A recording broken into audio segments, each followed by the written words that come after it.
Lost music is one of the most overlooked forms of lost media, yet it has some of the most interesting stories, songs, and projects to come from it.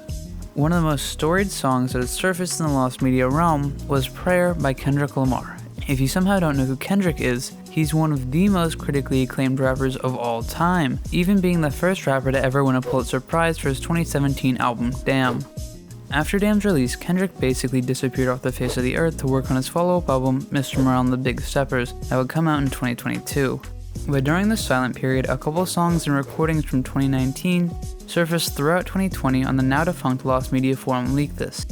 Out of those songs and demos, the one that shone above the rest was the song Prayer.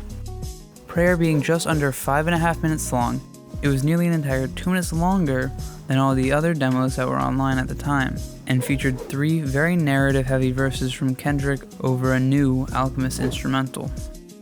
The instrumental was funk-inspired and built around a luscious piano. Unlike most narrative songs, Kendrick begins rapping the first verse from the point of view of a song, not just any song though. The entire first verse is from the point of view of the song ABCs by the Jackson 5, talking about its most famous creator, Michael Jackson. The verse begins with the line, "I was born on February 24th, 1970, the day ABC was released, and quickly shot the Jackson family into stardom." And it continues with Kendrick detailing Michael's celebrity after he passed on from his days as a child star. He was bigger than life, selling out arenas all over the world for years. But then, the verse takes a turn, as Kendrick as ABC details how Michael was abused by his father, stripping him of his childhood, which he then allegedly passed on. Continuing past that, Kendrick says, in the wake of the allegations of Michael's abuse, people used ABC as well as his other songs to vilify Michael, ending the verse with, "The moment he died, more accusations arrived, I had to die too."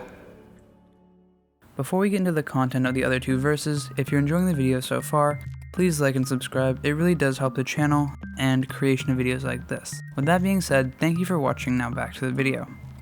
Kendrick continues the theme of rapping from perspectives by starting the second verse with the line, "I remember taking my first breath August 28, 1963.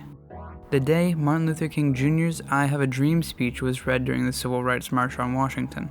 Kendrick raps how MLK and the speech were incredibly influential, with hundreds of thousands of people coming to see him live during the march, and changing the lives of millions more.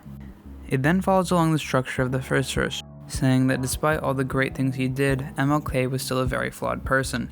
He was allegedly unfaithful to his wife on various occasions, as well as other serious allegations.